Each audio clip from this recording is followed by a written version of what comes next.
Welcome everyone, this is plamo. Today, I'm gonna build this amazing kit from Digimon franchise, and it seems he has some rad modification from the OG version, and it's called MetalGarurumon Amplified from Bandai. This MetalGarurumon new design is really suited as model kit. It has great details, strong joints, has a good color separations, and touch of clear parts making this kit even more better. My idea is to make this kit just like had a battle with another Digimon.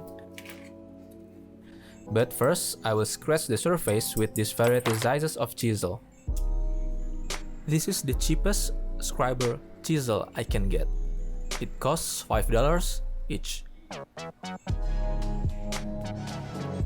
This will give the kit a subtle texture to look at and making the whole kit appearance more natural that feels like he had a battle before.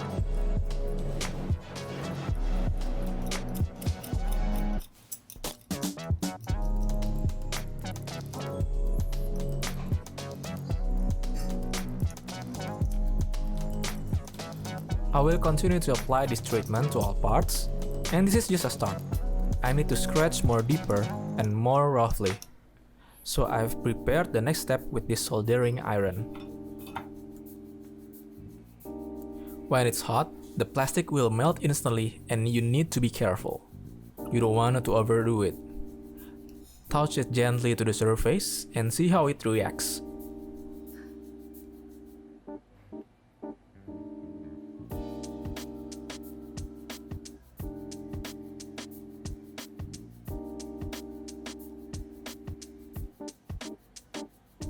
For some part that I think it's too rough and feels not natural to my eye, I will sanding it out with low grit number, so it will leave some rough texture too.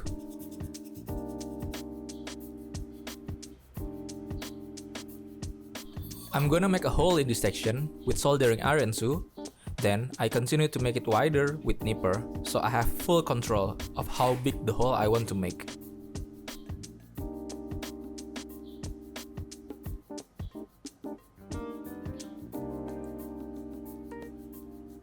Actually, this is my commission work, and my client let me do anything as I want, and I'm really thankful for that.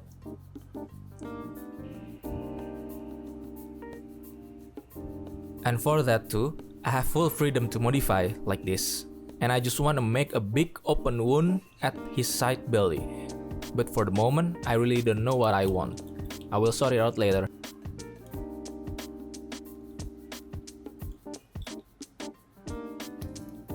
I'm done with all parts, let's disassemble all back again, and now we can continue to proceed to painting process. This time I won't wash all the kit like I used to do, because I want the dirt that came from sanding process still there, to get more texture for the kit surface. I'm using Mr. Surfacer 1200 for all parts. Honestly, I've never tried other number than 1200 of Surfacer, because I already comfort with the result.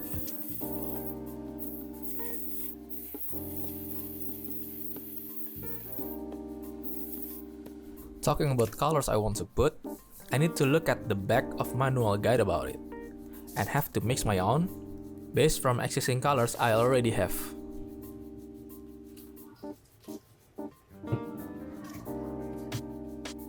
Honestly, I really don't care too much about the right ratio for mixing paints to get the color I want, because I am really lazy to get anything in right measurement. So I just drop some paints to each other, maybe a little drop of purple, then black, then shake it. And don't forget to check the top lid first.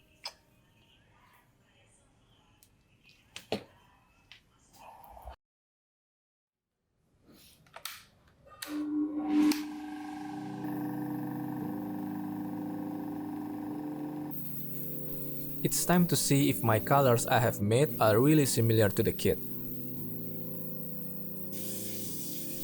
It seems to be more darker and a little bit of pale. But that is just exactly what I want, because I don't think a vibrant color will suit with my whole idea to this kit.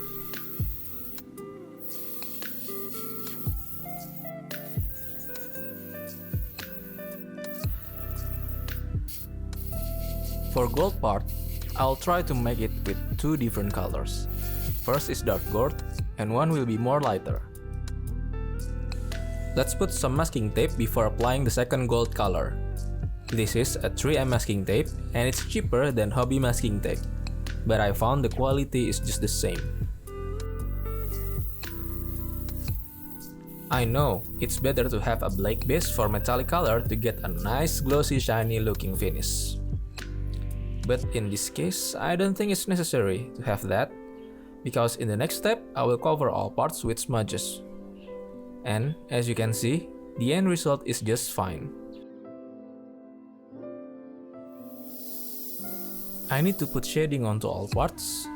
I make more darker color from the paint I have mixed before, so it will feel more natural, rather than you just shading with black color only.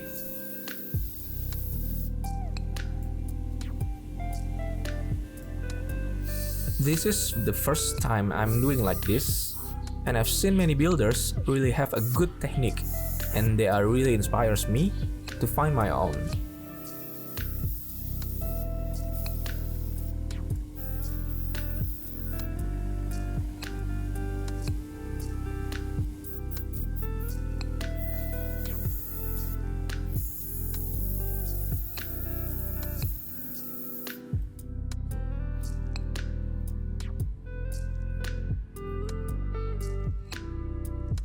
For detailing, I just fill all the available gap with acrylic paint and clean it with Zippo lighter fluid.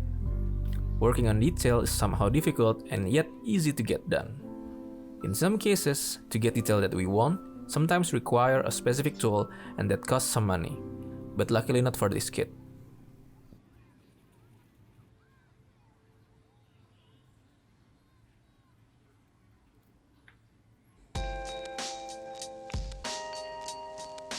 If you have a brush with broken bed tip, don't throw it. It will give you a random scratch-like pattern and really helpful for something like this. And I always push myself to make use of anything on my surrounding, like I'm using the tip of wooden paint grip like this. Surprisingly, it really works to paint something so tiny if you don't have a fine brush tip.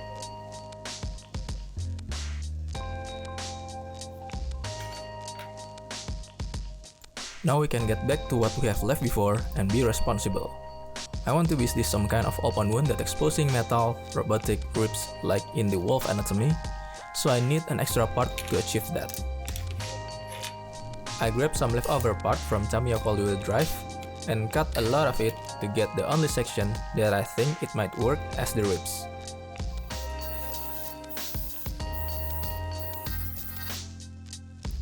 And it's looking pretty cool, and the silver paint really helps the part to get a proper highlight.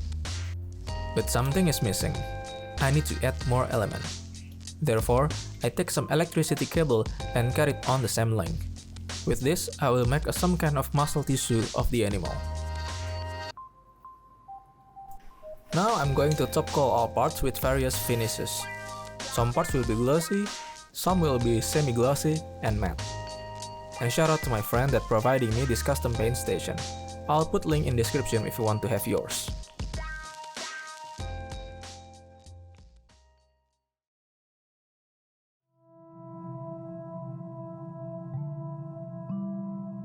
Everything is complete.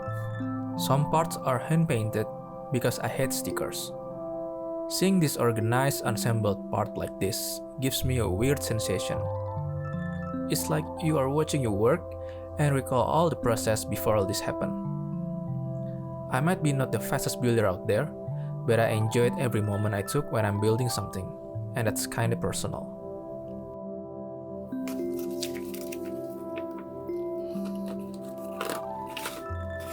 The moment I assemble the final part is the moment I am feel very anxiety about myself. I claim myself as a reckless person. I tend not to get patience to all the things. I accidentally to scratch the finished paint job sometimes, and the work that I nearly complete is now getting a repairment again. For a couple of cases, it needed to step back from the start, and that's the price I have to pay of being impatient and not gently.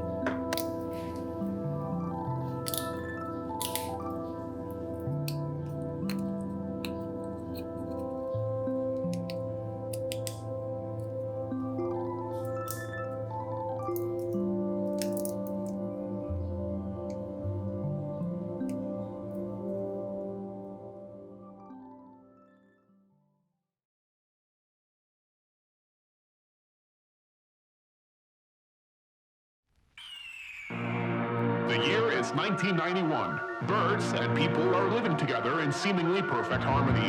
Until one day, a young man catches fire. This is Phoenix.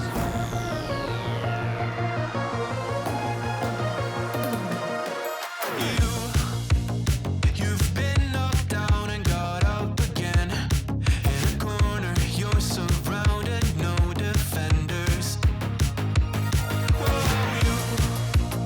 You've hid your fury and kept it in. But it's time now, you ignite and turn to embers. Like a phoenix, you burst in a fire burn. A thirst and desire, you transform right up in a flash. You spread your wings to rise from the ashes. Phoenix, you burst in a fire burn. A thirst and desire, you transform right up in a flash. You spread your wings to rise from the ashes.